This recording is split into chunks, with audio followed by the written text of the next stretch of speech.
give a man a purpose and the ability to achieve it, and he will crawl over broken glass with a smile. And I think that feeling capable and powerful and competent and respected and admired is something that will get a man so far. You give a man those things, he'll deal with suffering until the ends of the earth. We're designed to do that. We're designed to suffer. We're designed to deal with that suffering. But it needs to be in service of something. Yeah. You know, I say that life as a man is exceptionally difficult. I say the most beautiful and the most terrifying thing about being a man is you're born without value. Society doesn't care about you. You're only going to be cared about based on how useful you are. You have the chance to build yourself up and become a superhero if you're prepared to do the hard work and be indefatigable enough to never quit. But if you're going to stand around and wait for a handout, nobody's going to ever respect you. And I think that a lot of people have forgotten about how difficult and how competitive it is as a man. We're always in constant competition with each other. And it's your duty as a man to stand up and say, I want to be as important and strong and good-hearted and God-fearing as possible, and I need to work hard to achieve those things. You better answer this question truthfully. How long can you go without a reward? How long can you go without a trophy to make you feel good?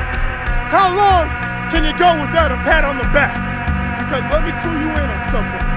The road to success is a dark, cold, lonely road filled with wolves on each side, all trying to get at you, waiting for you, because they know that the majority is in it for the short-term gain, and that won't work. You have to be in it for the long-term gain, because the ones who are in it for the long term, they'll be able to outrun those wolves. It's hard to imagine, but you have to learn how to fail. Because I'm going to explain this to you. I had big dreams. A lot of us have big dreams, big goals. And when you have goals that are maybe outside your reach, you have to know that getting to that goal, you're going to have a lot of bad days, a lot of setbacks. Man up. All right. Just man up. I did it. It was me. Like the old spiritual hymn in church, not my brother, not my sister, but it's me, oh Lord, standing in the need of prayer. I did it. Doesn't matter what they did. Doesn't matter how I was feeling. Doesn't matter how bad my day at work was. Doesn't matter who was texting me. Doesn't matter who was calling me. Does not matter who's in the White House. Does not matter who's in the doghouse. It doesn't matter. If you did wrong, you did it. Hard times create hard men. Hard men create soft times. Soft times create soft men. Soft men create hard times. We are now around soft men and hard times. We're in the time of toxic masculinity, right? Where you could be toxically male. And then if you're suppressing masculinity, you're going to bring on hard times. It doesn't mean, masculinity doesn't mean you're mean. It doesn't mean you're angry. It means strength. It means discipline. It means the ability, like you need a military. And if you don't think you need a military, you need to go and pay attention to the rest of the world, because there's militaries all over the world that are doing horrific things. If you don't have a military in this country that can combat that and at least act as a deterrent to them doing things, you're going to get taken over. I've never regretted working harder, ever, not once. And some people are like, on your deathbed, you're like, no, because I lived every moment of my day doing what I wanted to do. Still waiting for a big smile out of you. You're up 2-0. What's the story? Are you not happy, or you're only half happy, or?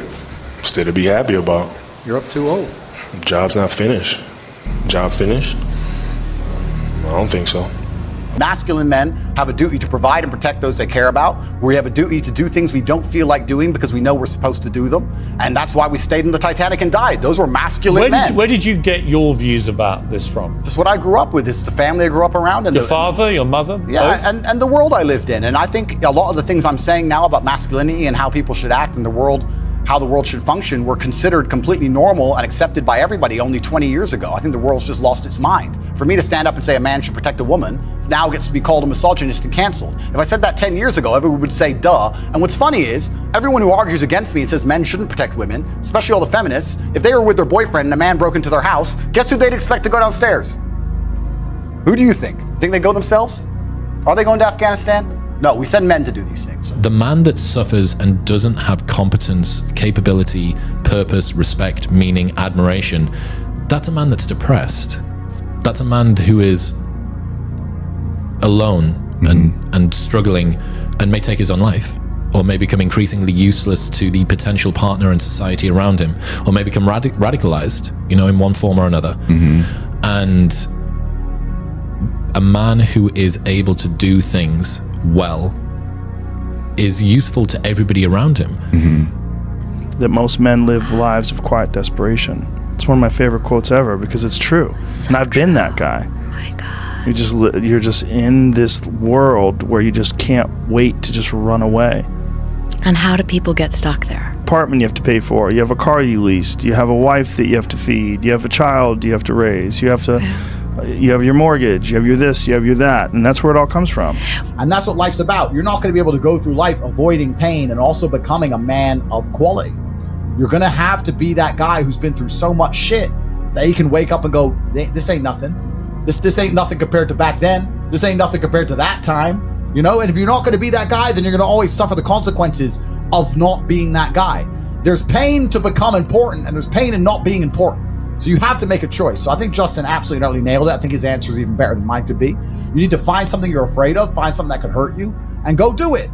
And that's one of the great things about being young, right? You're basically superhuman.